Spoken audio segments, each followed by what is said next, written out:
اللہ تعالیٰ نے خوشی اور غمی کے لحاظ سے 3 قسم کے جہان بنائے۔ ایک جہان وہ ہے جہاں پر خوشی ہی خوشی ہے، وہاں پر راحت اور سکون ہی ہے، اطمینان ہے، تسلیہ ہی تسلیہ ہے، اور وہاں پر عیش و عشرت ہے،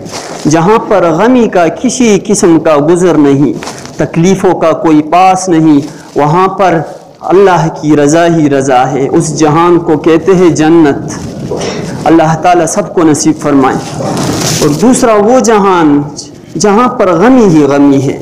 جہاں پر پریشانیوں کا ایک طومار ہے، ہر قسم کی ذہنی پریشانی، جسمانی پریشانی، مصیبت اور کڑن میں بندہ مبتلا ہوگا۔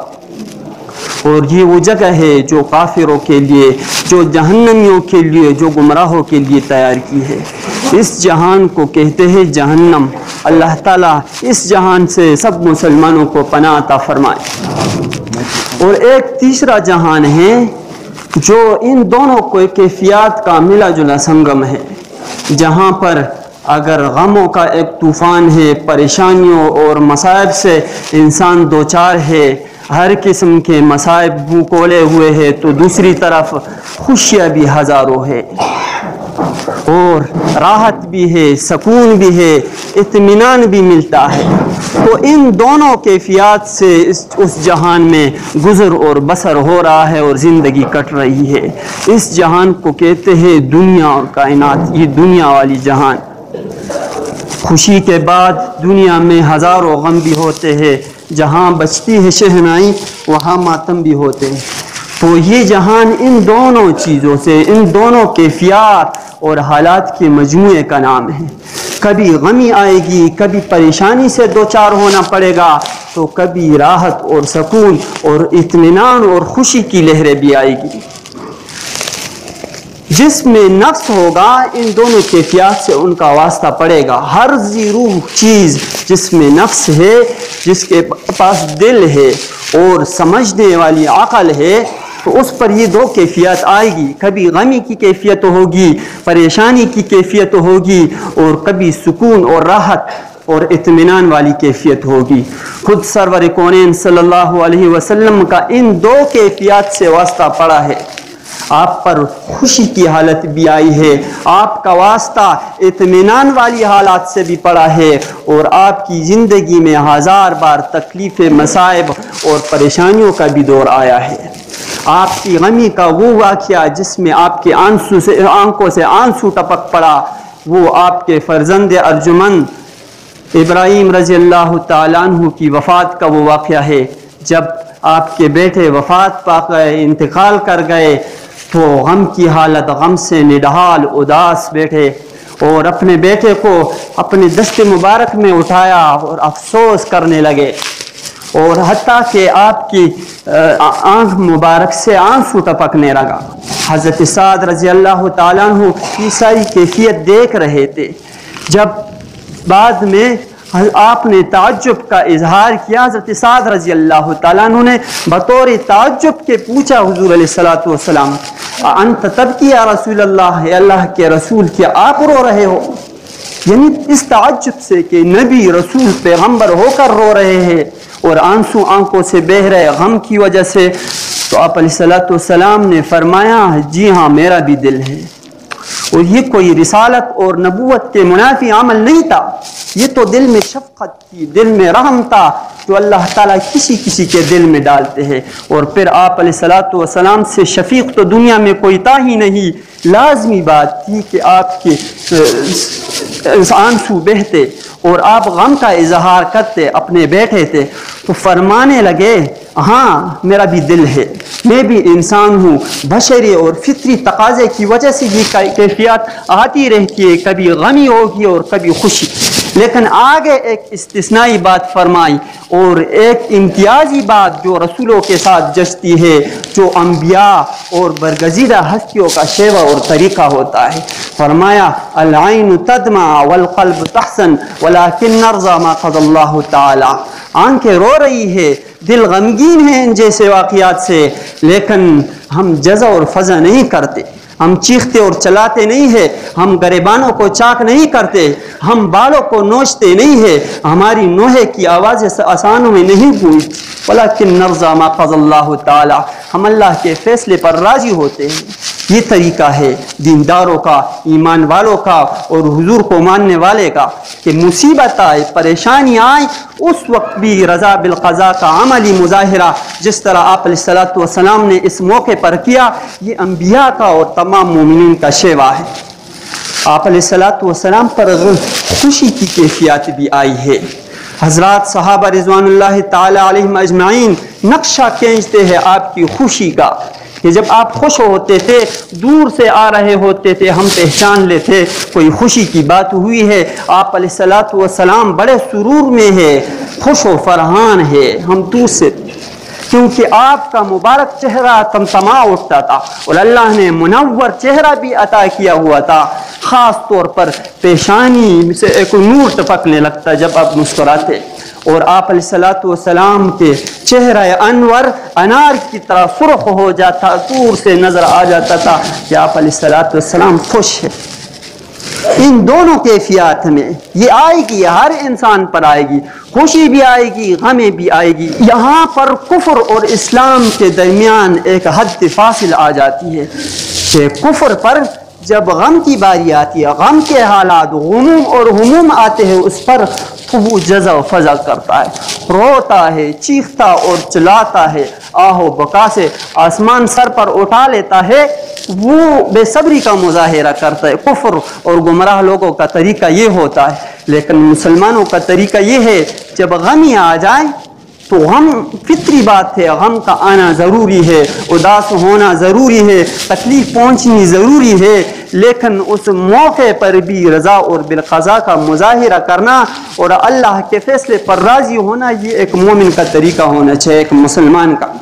اور جب خوشی کی حالت ہوتی ہے تو کافر اور گمراہ لوگوں کا، دین سے ہٹے ہوئے بہرا روی اختیار کرنے والوں کا طریقہ یہ ہے کہ وہ خوشی کے موقع پر اپنے آپے سے باہر آ جاتے ہیں، وہ دنیا اور مافیہ کو اپنا ہی سمجھنے لگتے ہیں، اور پھر اس کے پاؤں زمین پر نہیں ٹکتے، وہ سب کمال، سب کاریگری اور صنعت اپنا ہی سمجھتے ہیں، اور اپنے بازوؤں کا کمال ہی سمجھ رہے ہیں کہ یہ خوشی جو ملی ہے، یہ مال جو مجھے عطا ہوا ہے، اور یہ حالت اور کیفیات جو طاری ہوئی ہے، یہ میرے دست و بازو کا کمال ہے۔ یہ کفر کا طریقہ اور سیوا ہے، اور اترانے لگتا ہے، فخر و مباحات کا شکار ہو جاتا ہے، آخرت کو بھول جاتا ہے، اللہ کے خوف کو پیچھے رکھ دیتا ہے، جبکہ ایک مومن اور ایماندار مسلمان کا طریقہ یہ ہے کہ اس موقع پر بھی اپنے دست و بازو کا کمال نہ سمجھے، خوشی آئی ہے تو اللہ کی طرف سے اس موقع پر بھی اس کو خوف ہوتا ہے، ڈر ہوتا ہے، خشیت اگر دل میں ہوتی ہے تو اسی ذات کی، اور وہ اپنا کمال نہیں سمجھتا، وہ یہی سمجھتا ہے کہ خوشی دیتا ہے تب بھی وہ دیتا ہے، غمی دیتا ہے تب بھی وہ دیتا ہے، اچھی حالت دیتا ہے، فرسودہ حالت دیتا ہے، اسی کی حالت میں ہے، لہذا وہ اتراتا نہیں ہے، تکبر کا شکار نہیں ہوتا، اور اس کے بدلے میں شکر ادا کرتا ہے، کیونکہ جب وہ سمجھتا ہے کہ نعمتیں اسی کی ہے ساری اور خوشیاں اسی نے ہی دی ہے، تو وہ پھر اسی کا شکر ادا کرتا ہے۔ حضور علیہ الصلوۃ والسلام جب ہجرت فرمائی آپ نے صحابہ کے ساتھ مدینہ تشریف لے آئے، تو اس موقع پر مدینے والے کئی قسم کی تہواریں اور خوشیاں منا رہے تھے، جس طرح آج کل مختلف علاقوں میں، مختلف قوموں اور قبیلوں میں مختلف قسم کی تہواریں، جشنیں اور خوشیوں کے نام سے کیا کچھ منایا جاتا، اس دور میں بھی ایسا تھا۔ آپ علیہ الصلوۃ والسلام نے سب کو ختم کر دیا، صرف دو خوشیاں منانے کا حکم دیا، ایک عید الفطر اور دوسرا عید الاضحیٰ۔ اور جس طرح اسلام باقی اپنے اصولوں میں دیگر اپنے قواعد اور ضوابط اور اپنی شریعت میں جامع حالت رکھتا ہے اور ایک انوکھا پن رکھتا ہے، ایک انمول مثال اور کردار رکھتا ہے، جامعیت رکھتا ہے، عالمگیریت رکھتا ہے، اسی طرح ان عیدوں کے بارے میں بھی، ان خوشیوں کے بارے میں بھی ایک انمول کردار ادا کرتا ہے۔ دیگر مذاہب جو خوشیاں منا رہے ہیں وہ محض دنیاوی خوشی ہونے کے ساتھ خوشی کی بنیاد اس بات پر ہوتی ہے کہ کوئی واقعہ ہوا ہوگا یا کوئی کارنامہ ہوا ہوگا، کوئی فتح ان کو نصیب ہوئی ہوگی جو ایک بار ہو گئی، یا ان کے کوئی پیشوا تھے، بڑے رہنما تھے، قائد تھے، ان کی ولادت ہوئی تو اس دن کو وہ بنیاد بنا کر اپنی فتح کے دن کو یا اپنی پیشوا، اپنے امام، قائد یا بڑے کی ولادت کے دن کو اور تاریخ کو بنیاد بنا کر وہ اسی پر وہ ہر سال خوشیاں مناتے ہیں۔ خود ان کا عمل نہیں ہے، کردار تھا، عمل تھا، کارنامہ تھا ان کے بڑوں کا تھا، اور وہ عمل بھی روز بروز نہیں ہو رہا، ہر سال نہیں ہو رہا، وہ عمل ہو گیا، ختم ہو گیا، قصہ پارینہ بن گیا، ابھی بعد میں ہونے والا نہیں ہے۔ نہ ان کا اپنا عمل ہے، اور عمل بھی ایسا ہے جس کو دوام اور استمرار نہیں، بس کسی زمانے میں ہوا تھا جس کی حقیقت بھی کسی کو معلوم نہیں، اس کو بنیاد بنا کر اس پر خوشی منائی جا رہی ہے۔ اور تیسری بات ان کی خوشیوں میں یہ ہوتی ہے کہ ان کو ان کے نہ اسلام نے حکم دیا، نہ شریعت نے خوشی منانے کا حکم دیا۔ شریعت اسلام تو دور کی بات، ان کے اپنے مذہب ہو،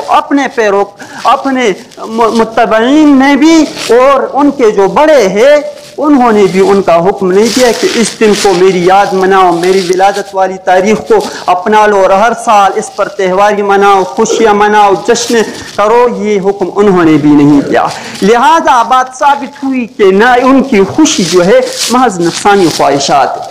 اپنے دلوں کو عارضی طور پر اطمینان پہنچانے کے لیے اور عارضی طور پر سکون پہنچانے کے لیے وہ کچھ نہ کچھ کر لیتے ہیں۔ لہذا اس مقصد کو حاصل کرنے کے لیے وہ جو بھی ذریعہ اپنائیں، شریعت تو ہے نہیں، اسلام تو ہے نہیں، نہ ان کا اپنا مذہب ہے، لہذا وہ یہ خوشی اور اطمینان گانے باجے کے ذریعے بھی حاصل کر سکتے ہیں۔ وہ یہ خوشی اور اطمینان شراب اور کباب کی محفلیں سجانے سے بھی حاصل کر سکتے ہیں۔ وہ یہ خوشی فحاشی اور عریانی کا میدان گرم کرنے کی حالت میں بھی وہ یہ خوشی حاصل کرتے ہیں۔ جو جی میں آئے کر گزرے، نہ کوئی پابندی ہے، نہ کوئی حدود ہے، اپنی منمانی ہے، اطمینان پہنچانا ہے۔ لہذا ایسی حرکات ان کی خوشیوں میں، ان کی تہواروں میں ہوتی ہے کہ شیطان شرما جاتا ہے ان کی حرکات سے، جبکہ اسلام اس بارے میں بھی ہمیں اصول دیتا ہے۔ یہ عید ہم منا رہے ہیں، خوشی منا رہے ہیں، چاہے عید الفطر ہو یا عید الاضحیٰ ہو، ہم اپنی طرف سے نہیں منا رہے، یہ خود ساختہ خوشیاں نہیں ہے، یہ جہاں پر خوشیاں ہے ہمارے لیے، شکر گزاری ہے ہمارے لیے، وہاں پر اسلام کا حکم ہے اور اللہ کی رضا کا بہت بڑا سبب ہے۔ یہاں پر ایک انمول کردار اور اسلام کا یہ ہے کہ وہ دیکھو، اسلام کی پوری تاریخ ہمارے انوکھے واقعات سے بری پڑی ہے، اور ہر واقعہ اور اسلام کی ہر تاریخ اس قابل ہے کہ ہر روز کوئی نہ کوئی جشن منائی جائے۔ حضور علیہ الصلوۃ والسلام کی ذات گرامی کو دیکھیے، ایک وہ ہستی جو اللہ کے بعد ہے، انہی کی ولادت کو مناتے تو اس کا حکم بھی نہیں دیا، کیونکہ ولادت وہ عمل تھا جو ایک بار ہو گیا، ولادت ہو گئی آپ علیہ الصلوۃ والسلام کی، جو بار بار ہونی نہیں ہے، اور ان کا مسلمانوں کے پیروکاروں کے اسلام پسندوں کی زندگی کے ساتھ کوئی خاص تعلق نہیں ہے، ان کے اپنے عمل اور کردار کے ساتھ۔ ایسے ہی اور فتوحات ہے، ہزاروں، غزوہ بدر ہے، فتح مکہ کا موقع ہے، ہجرت کا موقع ہے، ایک نادر مواقع ہے، اور ایسی فتوحات ہے جس کی مثال دنیا میں کوئی قوم پیش نہیں کر سکتا، لیکن اسلام نے ان دنوں کو منانے کا حکم نہیں دیا۔ اگر دیا ہے تو اپنے کردار کے نتیجے میں، اپنے عمل کے نتیجے میں جو آپ کو خوشی نصیب ہو رہی ہے اس پر خوشی منا۔ لہذا حکم دیا دو عیدوں کا۔ پہلی عید جو آ رہی ہے وہ ایک بڑا فریضہ اسلام کا ہم ادا کر رہے ہیں۔ رمضان المبارک عطا ہونے کی صورت میں اللہ تعالیٰ ایک اہم رکن روزے کا ہمیں دے رہے ہیں۔ اس ارکان کو کی بجا آوری کے بعد، پورے روزے رکھنے کے بعد، تراویح پڑھنے کے بعد، ذکر و اذکار کی ادائیگی کے بعد، ابھی یہ ہمارا اپنا عمل ہے۔ اسلام نے حکم دیا، ابھی آپ کو حق پہنچتا ہے کہ آپ خوشی مناؤ۔ دوسرے اقوام کی طرح نہیں کہ اپنے آباء و اجداد پر فخر کرنے لگے اور اپنے اندر کچھ نہ ہو، ان پر اطراحت ہو، انہی کو بڑا دکھائے اور انہی پر فخر ناز ہو۔ نہیں، ہمیں بے شک حق پہنچتا ہے، ہم اپنے اکابر پر، اپنے بڑوں پر، اپنے پیشواؤں پر فخر کریں، ہمیں یہ حق پہنچتا ہے، لیکن ان کا عمل ان کے ساتھ، ہمارا عمل ہمارے ساتھ۔ یہ اسلام ہمیں ایک سبق اور درس دے رہا ہے کہ تو آبا و تمہارے پر تم کیا ہو، ہاتھ پر ہاتھ درے منتظر فردا ہو۔ وہ لوگ اور دیگر اقوام وہ اپنے آباء و اجداد، نسل اور قومیت پر فخر کرنے والے ہیں۔ اسلام تمہیں یہ درس دے رہا ہے اور ابدی درس دے رہا ہے کہ جب تک آپ کا اپنا عمل نہ ہو، من بطأ به عمله لم يسرع به نسبه، جس کو اس کا اپنا عمل پار نہ لگاتے اس کو نسب اور قومیت پار نہیں لگا سکتی۔ یہ ایک فلسفہ کیا۔ چونکہ پہلا عید دیکھو، عیسائیت کرسمس منا رہے، ایک مشہور تہوار ہے ان کی، ہر سال 25 دسمبر کو وہ کرسمس کے نام سے ایک تہوار اور جشن مناتے۔ بنیاد کس کو بنا رہے ہیں؟ عیسیٰ علیہ السلام پیدا ہوئے، برگزیدہ ہستی ہے، مقدس ہستی ہے، اللہ کے رسول اور پیغمبر ہے، بہت بڑے مقام اور مرتبے والے، خوشی منانی چاہیے۔ اس بات میں کتنی حقیقت ہے کہ 25 دسمبر کو ان کی ولادت ہوئی، یہ الگ بات ہے، لیکن واقعہ یہ ہے کہ 25 دسمبر کو ٹھیک ہے ان کی ولادت ہوئی، پوری خوشی منا رہے ہیں اور ہر سال یہ خوشی منا رہے ہیں۔ یہ ان پیروکاروں کے ساتھ ان کا کوئی عمل دخل نہیں ہے، وہ تھے، آئے، اللہ کو پیارے ہو گئے، چلے گئے۔ ابھی نہ عیسیٰ علیہ السلام نے ان کو حکم دیا، نہ عیسوی مذہب نے ان کو حکم دیا کہ 25 دسمبر کو اکٹھے ہو جاؤ، جشن منا اور خوشیاں منا اور جو چاہے منمانی کر دو، اپنی مرضی کے مطابق جو جی میں آئے کرتے رہو۔ ان مذہب نے بھی حکم نہیں دیا، جبکہ یہاں پر ہمیں عید الفطر کا حکم دیا جا رہا ہے تو اسلام ہی دے رہا ہے۔ منع کر لیا، ہرگز روزے نہیں رکھنا، ابھی تک پابند بنائے رکھا، روزہ رکھو پورا مہینہ، نہ کھاؤ نہ پیو نہ نفسانی خواہشات کے قریب جاؤ، لیکن کہیں یہ جرت نہ کرنا عید کے دن تمہارے لیے صدقہ ہے، یہ تمہارے لیے تحفہ ہے، کھا پی کر آ جاؤ۔ آپ علیہ السلام کی سنت ہے کہ جب آتے تھے عید الفطر کے دن تو چوارے کھا لیتے تھے، کوئی میٹھی چیز کھا لیتے تھے تاکہ اس کی بندگی کا اظہار ہو۔ ابھی تک روکے رکھا، ہم رکے رہے، کھانے پینے سے بے غرض ہو کر ہم وقت گزارتے رہے، ابھی حکم آیا کھاؤ۔ بندگی یہی ہے، جب کھانے کا حکم تھا کھاتے رہو، جب رکنے کا حکم آیا رک جاؤ، بندگی کا اظہار اسی میں ہے۔ لہذا اسلام نے حق میں حکم دیا اس خوشی منانے کا، اور جب اسلام نے حکم دیا تو ظاہر بات ہے اس پر اجر بھی مرتب ہوگا۔ یہ صرف دنیاوی خوشی نہیں ہوگی، یہ آخرت والی خوشی بھی ہوگی، جس کی طرف حدیث میں اشارہ کیا، للصائم فرحتان، فرحت عند افطاری و فرحت حین یلقى ربہ۔ روزے دار کے لیے دو خوشیاں ہیں، ایک افطاری کے وقت، ہر روز جب ہم افطاری کیا کرتے تھے تو کیا جذبہ ہوتا تھا، کیا جنون، کھانے پینے کی کیا شوق اور رغبت ہوتی تھی، وہ الگ کیفیت۔ پھر آج کے دن جو کیفیت ہے، رغبت ہے، وہ الگ ہے۔ یہ خوشی علیحدہ حضور علیہ السلام فرما رہے وَفَرْحَةٌ حِينَ يَلْقَى رَبَّهُ۔ ایک دوسری خوشی بھی ہے جو حقیقی خوشی ہے، یہ حقیقت نہیں، یہ ایک ڈھانچہ ہے، دنیاوی خوشی ایک خاکہ ہے۔ اصل خوشی وہی ہے حین یلقى ربہ، جب اللہ تعالیٰ کے ساتھ ملاقات ہوگی، اس کا صلہ جب دیا جائے گا تو حقیقی خوشی وہی ہے۔ حقیقت یہ ہے کہ دنیا میں جتنی بھی خوشیاں ہیں، جتنی بھی نعمتیں ہیں، جس صورت میں بھی ہے، ادنا نعمت ہے یا بڑی نعمت ہے، یہ ایک جھلک ہے، یہ حقیقت نہیں ہے۔ جو ہمیں پھل فروٹ نظر آ رہے ہیں، جو نعمتیں نظر آ رہی ہیں، یہ ایک نقشہ ہے۔ ایک مکان بنایا جاتا ہے، مکان کے لیے پہلے نقشہ تیار ہوتا ہے، ایک خاکہ ہوتا ہے، آئیڈیل ہوتا ہے، نمونہ اور سمپل کے طور پر رکھتے ہیں، حقیقت اس کی نہیں ہوتی۔ یہ دنیا کی تمام نعمتیں اور خوشیاں اصل میں یہی ڈھانچے ہیں، یہ خاکے ہے، خاکے، اس کو دیکھا جاتا ہے، یہ ایک دلیل ہوتی ہے حقیقی نقشے کو حاصل کرنے کے لیے۔ حقیقی خوشی اور نعمت ہے وہ اس دنیا میں نہیں ملتی، وہ آخرت میں ہی ملے گی۔ تو آج جو اب ہم خوشی منا رہے ہیں، یہ ایک اہم فریضے رمضان المبارک کے روزے رکھنے کے بعد ہمیں اللہ تعالیٰ یہ حکم دے رہے خوشی منانے کا. ہم یہ خوشی منا رہے ہیں. پھر اللہ تعالیٰ نے خوشی منانے کا طریقہ یہ بتایا کہ خوب سنور کر، صاف ستھرے کپڑے پہن کر، عطر لگا کر، خوشبو لگا کر عیدگاہ کی طرف روانہ ہو جاؤ، اور ابھی کھانا پینا کھول دو. ابھی آتے وقت جوارے کھالو، میٹھی چیز کھارو، یہ بندگی اظہار کرتے ہوئے. اور در حقیقت اللہ تعالیٰ نے ہمیں صاف کر لیا اور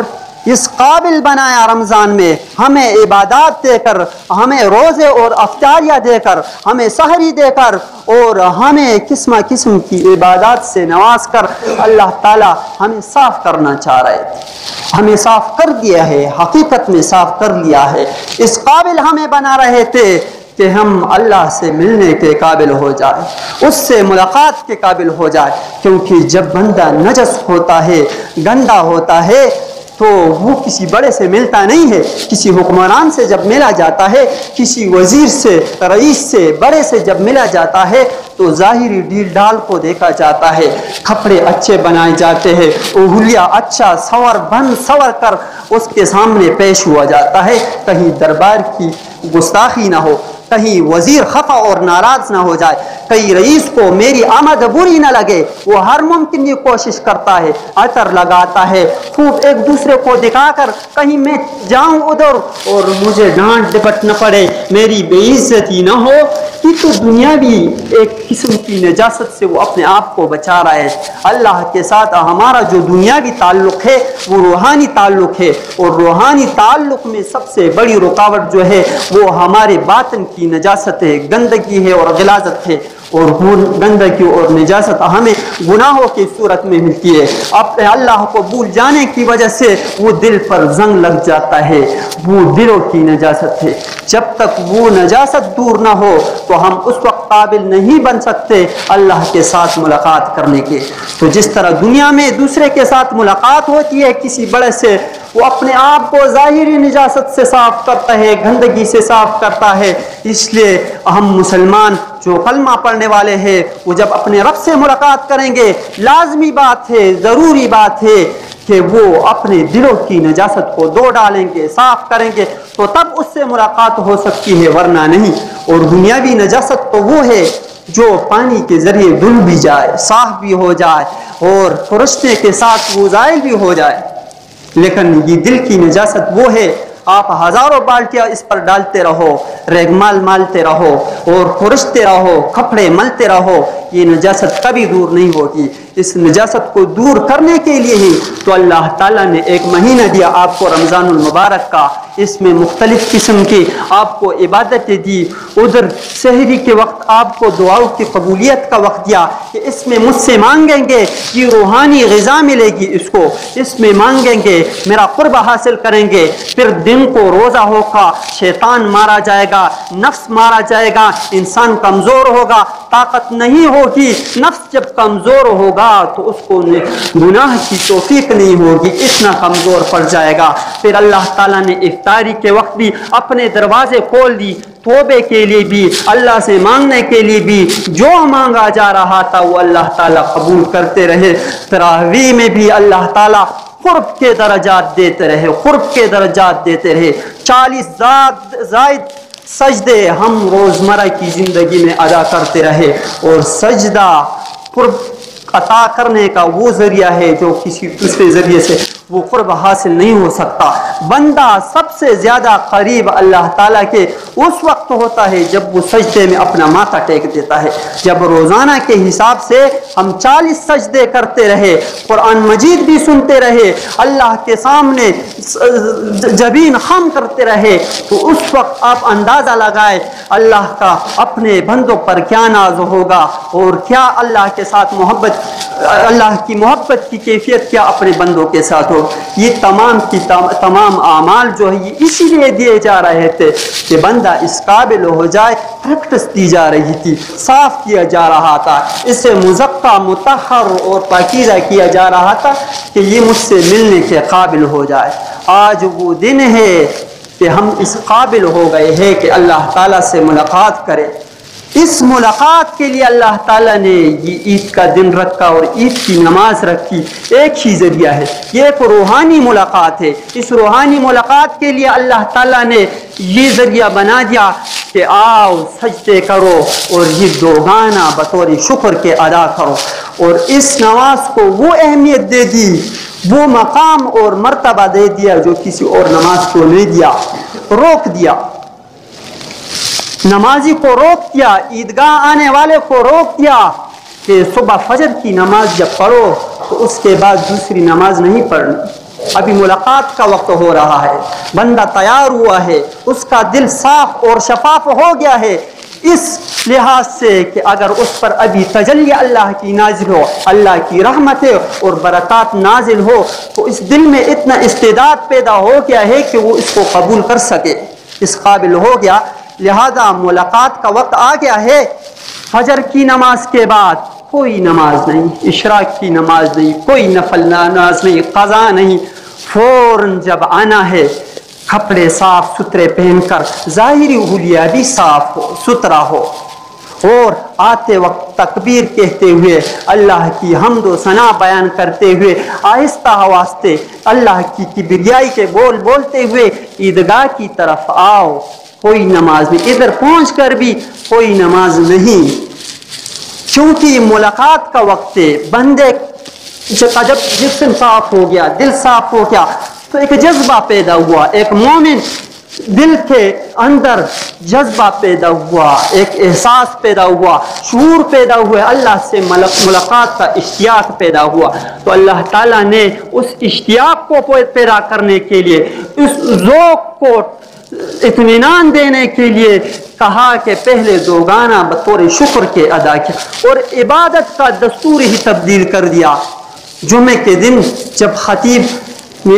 ممبر پر آتا ہے تو پہلا خطبہ دیتا ہے، وہ